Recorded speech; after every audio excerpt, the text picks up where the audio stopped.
Good morning everyone, welcome back to my channel. আশা করি তোমরা সবাই খুব ভালো আছো আর সুস্থ আছো। বাজে এখন ঘড়িতে 9:30 মতন, আর এখন থেকে আমি আমার ভিডিওটা শুরু করলাম। আজকে সকালবেলা ঘুম থেকে উঠতে জানো তো অনেকটা দেরি হয়ে গেছে। আর আজকে অনেকগুলো দিন পর মিস্টার চক্রবর্তী গেছে সামনের অফিসে। ও বেরালো এই 9:20 নাগাদ। আর আজকে আমরা দুজনেই একসাথে ঘুম থেকে উঠেছি। তো সকালে ব্রেকফাস্টের বানানোর কোনো তাড়াহুড়ো ছিল না। তো ও বলল গতকালকে তো পায়েস খাইনি, একটুও মুখে দেয়নি কালকে পায়েসটা, তো একটুখানি পায়েস আর মুড়ি দিয়ে দাও, আমি সকালবেলা ওটাই খেয়ে চলে যাব, তোমাকে আর ব্রেকফাস্ট বানাতে হবে না। তো ওর জন্য দুজনের জন্যই পায়েস দিয়ে মুড়ি দিয়ে মাখলাম, দুজনেই পায়েস মুড়ি খেয়ে নিয়েছি সকালবেলা। ও চলে গেল অফিসে, আর এখানে আমি এখন চলে এসেছি ঘরের কাজগুলো করে নেওয়ার জন্য। ও আবার দুপুরবেলা 12:30 কি 1:45 নাগাদ চলে আসবে দুপুরবেলা দুপুরের খাবারটা খাওয়ার জন্য। তো অনেকটা সময় প্রায় বসেছিলাম, কাজকর্ম করতে একটু ইচ্ছে করছে না, কারণ কালকে একার হাতে সবটা সামলে বড্ড টায়ার্ড লাগছে। তো মনে হচ্ছে আজকে সব কিছু যেরকম আছে সেরকমটাই থাক, কিন্তু সেটা করলে তো হবে না, ঘরটা একেবারে পুরো অগোছালো। কালকে যেরকম যা ডেকোরেশন করেছিলাম সেগুলো সব সেই রকমটাই রয়েছে। গতকাল রাত্রেবেলা আর কিছুই করিনি, শুধু রান্নাঘরটা পরিষ্কার করেছিলাম, বাসনপত্র মেজে ঘষে পরিষ্কার করে রেখেছিলাম, যাতে সকালবেলা ঘুম থেকে উঠে বাসি বাসন দেখতে না হয়। আমার জানো তো একদম বাসি বাসন জমিয়ে রাখতে ভালো লাগে না। রাত্রে হাজারো কষ্ট হলেও আমি রাত্রেবেলা বাসনপত্র মেজে রাখি, সকালবেলা উঠে যাতে বাসি বাসন মাজতে না হয়। তো যাই হোক, ওর জন্য রাত্রেবেলা শুতে শুতে অনেকটাই দেরি হয়ে গেছিলো, আর টায়ার্ডও ছিলাম, তো একদম ঘুমিয়ে পড়েছিলাম। সকালে অ্যালার্মের মতন বেজে গেছে, আমি আমার মতন ঘুমিয়ে গেছি। তো যাই হোক, দেখো এখন খাওয়া দাওয়া করে নিয়েছি, বললামই পায়েস মুড়ি খেয়ে দিয়ে এখন চলে এসেছি ঘর একেবারে পরিষ্কার করে নেওয়ার জন্য। আমি ঘর সাজাতে ভালোবাসি, কিন্তু ঘরের যে অকেশানের জন্য সাজাচ্ছি সেই অকেশানটা হয়ে গেলেই আমার মনে হয় কি ঘরে যা যা দিয়ে সাজিয়েছি এবার সেগুলো সমস্তটাই খুলে ফেলি। একমাত্র কালকে রাত্রেবেলা আমি এনার্জি পাচ্ছিলাম না বলে এইগুলো আর কি কালকে খোলা হয়নি, তো কালকে রাতেই আমি খুলে নিতাম। কেক কাটতে কাটতে প্রায় 9:30 10:30 নাগাদ বেজে গেছে। তারপর খাওয়া দাওয়া বাসনপত্র করে উঠতেই প্রায় 11:30 12:30 কাছাকাছি, আর এনার্জি ছিল না। তো যাই হোক, এখন চলে এসেছি এগুলো পরিষ্কার করে গুছিয়ে নেওয়ার জন্য। দেখতেই পাচ্ছ জায়গাটার অবস্থা কীরকম হয়ে গেছে। আর আজকে সকাল থেকে না কাজকর্ম করতে একদম এনার্জি পাচ্ছি না। তার কারণ কি জানো, তোমাদেরকে বললাম না গতকালকে কেক নিয়ে ফেরার পথে বৃষ্টি হয়েছে। তো প্রথমটাই ভেবেছিলাম বৃষ্টিটা হয়তো কমে গেছে, তারপর দেখলাম না, আমরা যেই খেতে বসেছি তখন আবার মুষলধারে বৃষ্টি শুরু হয়েছে। আর বৃষ্টির পরের দিনের ওয়েদারটা দেখবে একদম মেঘলা করে থাকে, হাওয়া দেয়, আর সেটার জন্য আমার কাজকর্ম করতে আরোই ভালো লাগছে না, মনে হচ্ছে শুয়ে থাকি, আর ইচ্ছা করছে না। তো এই ঘরের কাজকর্মগুলো ফেলে রাখলে তো হবে না, এগুলো তো করতেই হবে। এগুলো খুলছি, আর গতকালকে রাত্রেবেলার কথা আমি ভাবছি। এগুলো লাগানোর সময় এতটা গরম ছিল যে আমি ঘেমে স্নান করে একাকার অবস্থা হয়ে গেছিলাম। আর ঠিক পরের দিন দেখো এগুলো খুলছি, এখন ওয়েদারটা কি সুন্দর। আমি কালকেই ভেবেছিলাম যে সকালবেলা এতটা রোদ উঠেছে, মনে হয় বৃষ্টিটা হবে। তো যাই হোক, বৃষ্টি হয়ে রাত্রেবেলার দিকটা বেশ ঠান্ডা করে দিয়েছে, ঘুমটাও ভালোভাবে হয়ে গেছে। আজকে জানো তো আমাদের ঘরে কিন্তু কোনো রান্নাবান্না নেই, সেই জন্য আমি ল্যাদ খেতে খেতে ঘরের কাজকর্মগুলো করছি। শুধু আজকে বলে না, আগামী 2 দিনের কোনো রান্নাবান্না আমাকে করতে হবে না, শুধু ভাতটা করলেই হয়ে যাবে। ফ্রিজে যা খাবার আছে আমাদের দুজনের একদম 2 দিন চলে যাবে। ফ্রিজ থেকে যখন খাবারগুলো বের করে গরম করব তখন তোমাদেরকে দেখিয়ে দেবো। গতকালকে রাত্রেবেলা তো একদম নামমাত্র খেয়েছি, কারণ অত রাত হয়ে গেছিলো, তো খুব বেশি কিছু খেতে পারিনি। আর ওকে সব কিছু দিয়ে সাজিয়ে গুছিয়ে দিয়েছিলাম, তোমরা দেখেছিলে, সেখান থেকে ও খুঁটে খুঁটে আর কি খাবার খেয়েছে, কিছুই খাইনি আর কি সেরকমভাবে। তো বলে দিয়েছে রেখে দাও, আজকে আর কি দুপুরবেলা বসে ও তৃপ্তি করে সমস্ত খাবার দাবার খাবে। তো একদিকে ভালোই হয়েছে, গতকালকে আমি কষ্ট করে রান্না করেছি, 2 দিন আমাকে আর রান্না করতে হবে না। মানে যা কষ্ট আমি করেছি 2 দিন বসে বসে আমি রেস্ট নিয়ে আমার সেই কষ্টটা উসুল হয়ে যাবে, এরকম একটা ব্যাপার আর কি। এগুলো গোছাতে গোছাতে জানো তো বেশ কয়েকটা কথা মনে করে মনটা ভীষণ খারাপ হয়ে গেল। লাস্ট আমি আমার পুরো পরিবারের সাথে জন্মদিন পালন করেছি 2022 সালে। বিয়ের পর সেটা আমার প্রথম জন্মদিন ছিল, শ্বশুরবাড়ি বাপের বাড়ির সবাইকে নিয়ে। তখন সবাই থাকলেও মিস্টার চক্রবর্তী ছিল না। আর মিস্টার চক্রবর্তীর জন্মদিন সবার সাথে পালন হয়েছে বিয়ের আগে 2021 সালে। তারপর থেকে দুজনের জন্মদিনের কেউই আমরা কিন্তু আমাদের বাড়ির লোককে কাছে পাইনি। এটা যে কতটা খারাপ লাগে বলে না প্রকাশ করতে পারবো না। তখন মাঝে মাঝে মনে হয় কি এক ছুটে কলকাতায় চলে যাই, অনেক দিন তো হয়ে গেল, এবার না হয় কলকাতায় ফেরা যাক। কিন্তু কি করব বলো, কাজের এমনই চাপ, আর কলকাতায় ওর কোনো প্রজেক্টও ঢুকছে না যেটার জন্য আমরা কলকাতায় শিফট হয়ে যাব। তো এই বিশেষ দিনগুলোতে না মনটা ভীষণ খারাপ হয়ে যায়।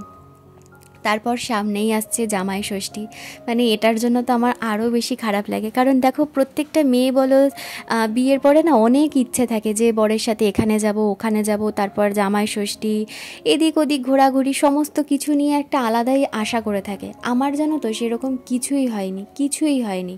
বিয়ের পর থেকে 1 মাস পর আমার শরীরটা খারাপ হয়ে গেল, হসপিটালাইজড হলাম। তারপর মিস্টার চক্রবর্তী চলে আসলো এখানে। পুজোর সময় 7 দিনের জন্য গেছিলো। আমার যখন বিয়ের 3 মাস, 10ই জুলাই আমার বিয়ে হয়েছে, অক্টোবরের মানে 10 তারিখে ও আবার কলকাতা থেকে চেন্নাইয়ের জন্য চলে আসলো। তারপর তো আমি এখানে চলে আসলাম। মানে বিয়ের পর আমরা সেরকমভাবে দুজনে কেউই কলকাতায় কিন্তু সময় দিতেও পারিনি। আর দুজনের জন্য যে একটু ঘুরতে যাব বা আত্মীয় স্বজনের বাড়িতে যাব, এগুলোর কোনোটাই আমরা করতে পারিনি। মানে এটা যে আমাদের কত বড় একটা আক্ষেপ বলে বোঝাতে পারবো না। বিয়ের আগেও সেরকমভাবে কিন্তু দুজনের কোথাও ঘুরতে যাওয়া হয়নি। তখন করোনার সময় ছিল, সেই 10 মাস পর একবার গেছিলো, তারপরের বার তো বিয়ে ফাইনাল হয়ে গেল, তারপরের বার বিয়ে। তো দুজনের আলাদা করে কোথাও আর ঘুরতে যাওয়া হয়নি। আগের বার পুজোর সময় যখন বাড়িতে গেছিলাম 1 মাসের জন্য, তখন দুজনে মিলে গেছিলাম বেলুড় মঠে। এছাড়া আর কোথাও সেরকম যাওয়া হয়নি। অনেক জানো তো ঘুরতে যাওয়ার ইচ্ছে, আর আমরা দুজনে ঘুরতে প্রচণ্ড ভালোবাসি। তবে এইবার বাড়িতে গিয়ে 2 দিনের জন্য গেছিলাম হচ্ছে দীঘাতে। 2টো দিন সেরকমভাবে না মজাও করতে পারিনি, মাথায় অনেক টেনশান হেডেক ছিল, যে কারণের জন্য ঠিক করে মজাও করতে পারিনি। আর দীঘা থেকে ঘুরে এসেই আমার প্রচণ্ড শরীর খারাপ। তো যাই হোক, যা বলছিলাম আর কি, সামনেই তো জামাই ষষ্ঠী আসছে, মানে এটা নিয়ে যে আমাদের দুজনের কত আশা ছিল। তো আগের বছর তো জামাই ষষ্ঠীতে বাড়িতে গেছিলাম, এই বছর আর যেতে পারবো না। তো মনটা না খুব খারাপ লাগছে, রবিবার পড়েছে। আগের বার জানো তো অনেক প্ল্যান করেছিলাম যে ওর জন্মদিনটা আর জামাই ষষ্ঠীটা দুটো একসাথে কাটিয়ে আসবো। তো আমরা ট্রেনের টিকিট পাইনি ওই সময়, তো ওই কারণের জন্য ওই সময় জন্মদিন আর জামাই ষষ্ঠীটা একসাথে কাটাতে পারিনি, শুধু জামাই ষষ্ঠীটা হয়েছে। আর এইবার দেখো যেতে পারবো না, এইবারই ওর জন্মদিন আর জামাই ষষ্ঠীর একদম কাছাকাছি পড়েছে, মানে টিকিটও অ্যাভেলেবেল, মানে আর কি আগে থেকে কাটলে পেয়ে যেতাম।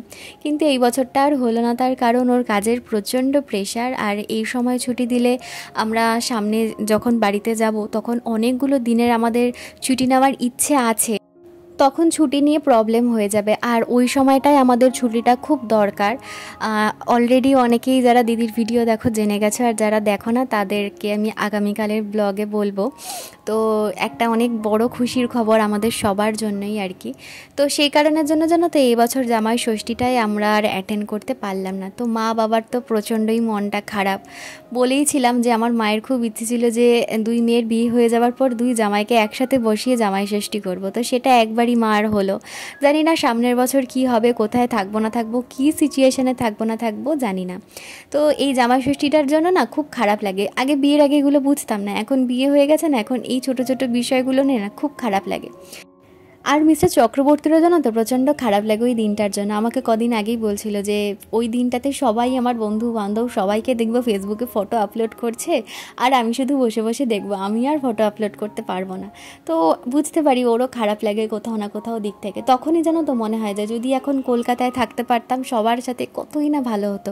আমাদের বাড়িতে এত বড় একটা আনন্দের খবর, এত বড় একটা খুশির খবর, কিন্তু দেখো আমরা দুজন এখানে, সবাই ওখানে রয়েছে। আমরা থাকলেও কতটা মজা করতে পারতাম। তো এগুলো সমস্ত কিছু ভাবি যখন না, তখন মনটা ভীষণ খারাপ হয়ে যায়। আর তখন কোনো কাজকর্ম করতে না ইচ্ছা করে না, আমাদের তখন সংসারের কোনো কাজেই আমার তখন মনটা লাগে না। শুধু ভালো দিকগুলো বললে তো হবে না বলো, খারাপও তো অনেক দিক রয়েছে। বাড়িতে ফোন করলেই মাঝে মধ্যে শুনতে পাই, যদিও ওরা আমাকে সবসময় বলে না, তবে ছেলেমেয়েরা বাবা মায়ের মুখ দেখলে না একটা সময়ের পর সবই বুঝে যায় যে কি বলতে চাইছে আর কি হয়েছে। যেমনটা আমাদের সাথে ছোটোবেলায় হয়, আমাদের যদি কোনো কিছু হয়, শরীর খারাপ মন খারাপ বা কোনো কথা চেপে রাখি, বাবা মায়েরা যেমন মুখ দেখলে বুঝে যায়, সেরকম কিন্তু একটা বয়সের পর ছেলেমেয়েরাও বাবা মায়ের মুখ দেখলে বুঝে যায় যে কি হয়েছে বা কি বলতে চাইছে। তো বাবা মায়ের দুজনেরই শরীর খুবই খারাপ, বাবার বিশেষত প্রচণ্ড খারাপ, নার্ভের প্রবলেম। তো টানা 2 বছর ধরে ওষুধপত্র খেয়ে যাচ্ছে, এখনও পর্যন্ত একটা দিনের জন্য বাবা কিন্তু সুস্থ নেই। সাথে মায়েরও শরীর খারাপ, তার সাথে দিদিরও শরীর খারাপ। এই সমস্ত কিছু শুনে না তখন মনে হয় কি যদি কাছে থাকতাম তাহলে একটা বারের জন্য হয়তো ওদেরকে কাছ থেকে দেখতে পারতাম। মাঝে মাঝে মনটা প্রচণ্ড তখন খারাপ হয়ে যায় জানো তো, তখন শুধু কান্না পায়, আর কিছু আমি বলতে পারি না। তখন কারোর সাথে কথা বলতে ইচ্ছে করে না, কোনো কিছু করতে ভালো লাগে না। তো তো আবার ওদেরকে দেখতে পাবো সেই পুজোর সময়, এখনও 4 মাস দেরি। তো এর মাঝখানে কথা হচ্ছে যে বাবা ডাক্তার দেখাচ্ছে, যদি ডাক্তারের ওষুধ খেয়ে ঠিকঠাক কাজ না হয় তাহলে বাবা একা চেন্নাইতে আসার ইচ্ছে আছে, এখানে ডাক্তার দেখানোর অ্যাপোলোতে। এখন জানি না কি হবে, এখন আপাতত 2 মাস ওষুধ খাবে, তারপর আর কি ডিসিশান নেওয়া হবে যে কি করবে না করবে। আর এই সমস্ত কারণের জন্য জানো তো মনটা প্রচণ্ড ঘেটে থাকে, আর তখন কিচ্ছু করতে ভালো লাগে না, মুড অফ হয়ে যায়। আর তোমরা মাঝে মধ্যেই দেখো যে আমি ভিডিও দেওয়ার পর বেশ অনেকগুলো দিন করে আবার গ্যাপ হয়ে যায়। ওর মাঝখানেই জানো তো এমন এমন কিছু আমার সাথে ঘটে যায় যেগুলো শুনবার পর বা দেখবার পর তখন না কোনো ইচ্ছেই থাকে না যে আবার ক্যামেরা হাতে নিয়ে ভিডিওটা বানাই, মানে তখন মনটাই পুরোপুরি ভেঙে যায়। আর আমার এটাই হয়, মন যদি খারাপ থাকে না, মন যদি ভালো না থাকে, তখন কোনো কাজ করার আমি কোনো এনার্জিই পাই না। তো কিছু করার নেই, এগুটা করতে আমার ভীষণ ভালো লাগে, মানে এই ভিডিও বলো ব্লগিং বলো করতে আমি কিন্তু প্রচণ্ড ভালোবাসি। আর যখন প্রচণ্ড পরিমাণে ভেঙে পড়ি তখন আসি মিস্টার চক্রবর্তী আমাকে মোটিভেট করার জন্য। ওই মানুষটার কথা না বললেই নয়, যাই হয়ে যাক না কেন আমার পাশে সবসময়ের জন্য রয়েছে। আর স্বামী স্ত্রীর মধ্যে যদি এতটুকুনি ভালোবাসা না থাকে তাহলে কি আর সংসার করা যায়? তো যাই হোক, দেখো ফ্রিজে কত খাবার, সব খাবারই রয়েছে, মানে গতকালকে যা যা রান্না করেছিলাম পটল পোস্ত, ভাজা, ডাল, মাছ, মাংস সবটাই রয়েছে।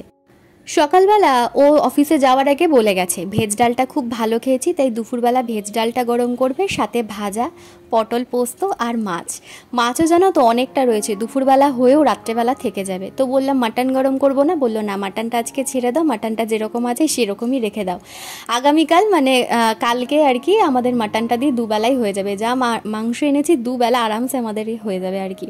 তো ওই কারণের জন্য যা যা আর কি দুপুরবেলা খাবো সেগুলো সব গরম করে রাখলাম, আর রাত্রে মাছের বাটিটা আলাদা করেই রেখেছি, ওটা রাত্রেবেলায় গরম করব। তো এই দিয়ে আজকে আমাদের দুপুরবেলা রাত্রেবেলা হয়ে যাবে, আর কালকেও তাই হয়ে যাবে। দেখি কালকে মাংসের সাথে আর একটু যদি কিছু করি তাহলে আর কি ভাত আর মাংস আর একটা কোনো কিছু তরকারি করলেই আর কি হয়ে যাবে। তো এই দিয়ে আমাদের 2 দিন আপাতত চলে যাবে। তো ওদিকে ভাত তো বসিয়ে দিয়েছিলাম, দেখতেই পেয়েছিলে, ভাত নামিয়ে রান্নাঘরটা পরিষ্কার করে ঘরের ঝাড় দিয়ে এখন চলে এসেছি বাইরের উঠোনটা ঝাড় দিয়ে নেওয়ার জন্য। আর গতকালকে বললাম না তোমাদের যে 2 বার করে বৃষ্টি হয়েছে, একেবারে সকালবেলা উঠে দেখি উঠানে ধুলো বালি পাতা পুরো ছড়ানো। সকালে আর ঝাড় দেওয়া হয়নি, জলটা ঢেলে দিয়েছিলাম, এখন আর কি একবার উঠোনটা ভালো করে ঝাড় দিয়ে নিলাম। তো সকালে যেরকম ওয়েদারটা ছিল এখন তো দেখে বুঝতেই পারছো পুরোটা চেঞ্জ হয়ে গেছে, পুরো একদম রোদ উঠে গেছে। তবে রোদে সেরকম একটা তেজ না থাকলেও গরমটা বেশ ভালো করেই আছে। তো দেখো আমার ঘরে বাইরে সমস্ত কাজই হয়ে গেছে, এখন স্নান করে নিলেই হয়ে যাবে। তো এর মধ্যেই দেখি মিস্টার চক্রবর্তী চলে এসছে, আর আমার কিন্তু সমস্ত খাবার দাবার গরম করা হয়ে গেছে। ভাতটা আগেই করে রেখেছি বললামই তোমাদেরকে, আর ও এখন ফ্রেশ হচ্ছে আর আমি একে একে খাবারগুলো টেবিলে করে নিয়ে চলে আসছি। আর জানো তো প্রায় অনেকগুলো দিন পর আমরা সানডে ছাড়া সপ্তাহের মাঝখানে এরকম দুপুরবেলা একসাথে খেতে বসলাম, অনেকগুলো দিন পর। ওই দূরের সাইডে গেলে তো এটা হয় না, এখন কাছের সাইডে যে কদিন আর কি যেতে হবে সে কদিন দুপুরবেলা এরকমই আমরা দুজনই আবার একসাথে বসে খেতে পারবো। এইটা না ভীষণ ভালো লাগে আমার। তো দেখো এখানে আমার কিন্তু সমস্ত কিছু গরম করে নিয়েছি, ডালটা অল্পই আছে, ওর আন্দাজ মতনই হয়ে যাবে, পটল পোস্ত মাছ ভাজাভুজি সমস্তটা বের করে গরম করে নিয়েছি। তো চলো আজকের জন্য ভিডিওটা এখানেই শেষ করে দিচ্ছি, দেখা হচ্ছে আগামীকাল নতুন আর একটা ভিডিও নিয়ে। ততক্ষণের জন্য সবাই সুস্থ থেকো, ভালো থেকো। আর আমার ভিডিও যদি তোমাদের ভালো লেগে থাকে তাহলে অবশ্যই আমার চ্যানেলটা সাবস্ক্রাইব করে দিয়ে পাশে থেকো, আর আরেকটু বেশি ভালো লাগলে কমেন্ট করে জানিয়ে দিও যে তোমাদের আমার ভিডিও কীরকম লাগছে। তাহলে চলো আজকে এখানেই শেষ করলাম, দেখা হচ্ছে আগামীকাল, টাটা।